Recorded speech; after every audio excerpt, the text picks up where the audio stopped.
There's one chart I want to show you that I think explains more about why most people struggle with investing than almost anything else I've ever seen. This is JP Morgan's 20-year annualized returns by asset class. REITs, emerging markets, the S&P, everything is in there. And then right there at the end is the average investor earning just 3.6% per year, below stocks, below bonds, and barely above inflation. They underperform consistently enough that you have to ask, why?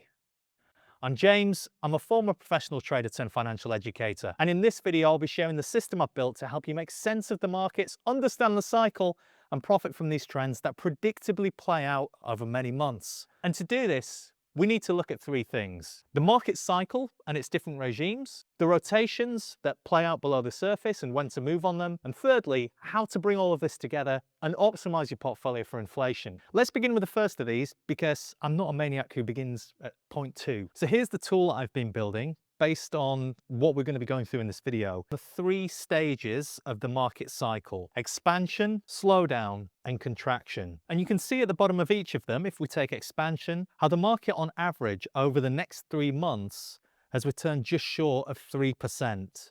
It's spent 46% of the time range here in that mode. Now the next regime, slowdown, occurs about 41% of the time, and the average forward 3-month return at that point is less, as you'd expect, but still positive at 1.3%. The third stage, contraction, which you can see highlighted here in red, is when we need to be a little bit worried about remaining in stocks. Our expected forward return goes negative at -1% on average over the next 3 months.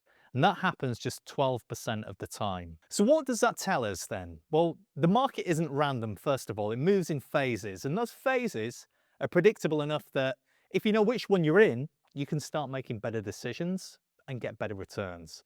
The mistake most people make, though, is thinking that everything goes up in the long run and that they'll be able to hold through the inevitable slowdowns and the contractions that we've just seen along the way, which always leads to mistakes when your cognitive biases take over, which lead you to overreact or freeze. But here's where it gets interesting, because knowing the macro regime is only half of it. And unless you understand this next bit, you could still be leaving serious performance on the table.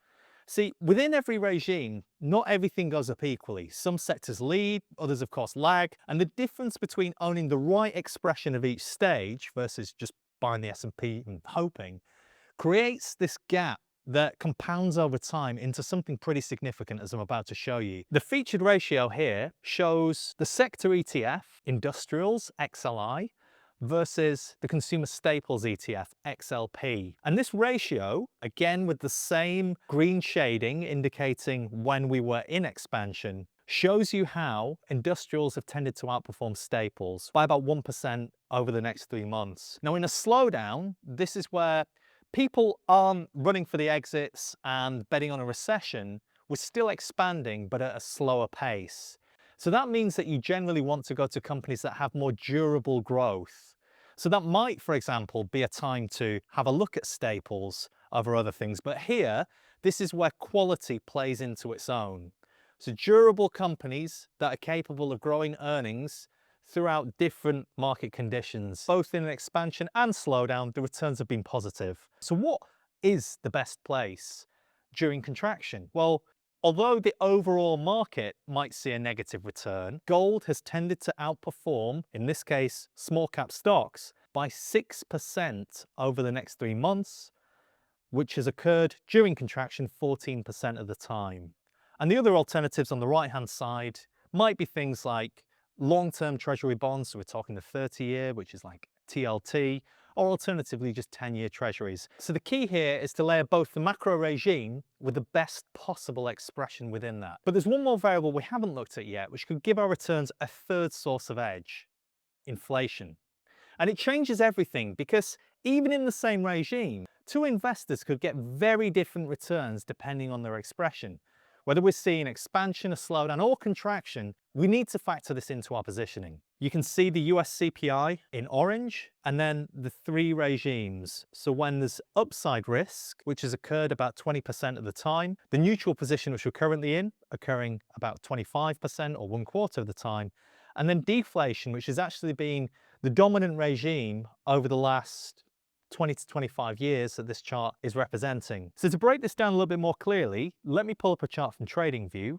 So the idea is that when inflation risk is increasing and the white line is rising, we should also see metals and mining companies begin to outperform the consumer. Because after all, if you own a gold mine and you're pulling gold out of the ground, then inflation's a pretty good thing for you. But on the other hand, as a consumer, when prices are rising, you're probably going to have to rein in your spending because your budget is squeezed. So that's not a good thing for consumer stocks. And there's a few more ways that you can cut this, which maybe I'll save for another video. But for example, if you're going into a slowdown and it favors going into quality stocks over anything else, the problem is that tech tends to underperform when inflation is rising. So again, you've got to think, whilst their growth in theory might be more durable, it is still at threat of inflation. So here's how I use my model to apply the 7 factors that I look for to find quality stocks, but eliminating tech. So at the top, you've got the sector filter, and then we get our list of results. One of them, for example, you can see here. We get the radar chart, which basically shows the fundamental profile relative to the market. You can see shaded just inside that, or to another competitor. So this really comes into its own during a slowdown and potentially in a contraction too. So now we've got these 2 axes to work with, the regime and the inflation signal. And together, those 2 things narrow our decision making down enormously. We're no longer having to choose from thousands of ETFs and left worrying if we're holding the wrong ones. We're working from a shortlist now of what has historically led in this specific combination of conditions. But you'd be right to think this all looks good on a chart, but how do I know if it actually works in a real portfolio? So I've built a backtest here. So what you can see is, first of all, your preferred risk asset. So by default, it's the S&P 500, but you could flip that over to the NASDAQ or MSCI World as you wish. You can then also choose your safe asset, whether that's the 10-year government bond ETF or the long-term bond ETF, and then your preferred slowdown weight or the target weight for your portfolio, whether that might be 60-40, 50-50, or some other combination like 80-20. Now, the most important things here are the summary data below. So you can see the equity curve in orange and how that would have compared to a buy and hold strategy over the same period. So this model would have compounded at almost 9% compared to 6% for buy and hold, so 3 percentage points per year higher, which really adds up. The maximum drawdown would have been reduced by half at about 28% compared to almost 53% for buy and hold. So on the right hand side, you've got some other stats, but the most important one is at the end with the final value of your hypothetical investment finishing up at over 90k compared to 43,000 for buy and hold. That's starting with £10,000 investment originally. And by all means, have a play around with this. As I say, a link in the description where you can check out for free. And if you're not convinced just yet, then watch this video next, which YouTube thinks you're gonna love. And if you binge watch enough of these, then you'll probably want to work with me anyway. Apparently it takes 7 hours. So lock in and I will see you on the other side.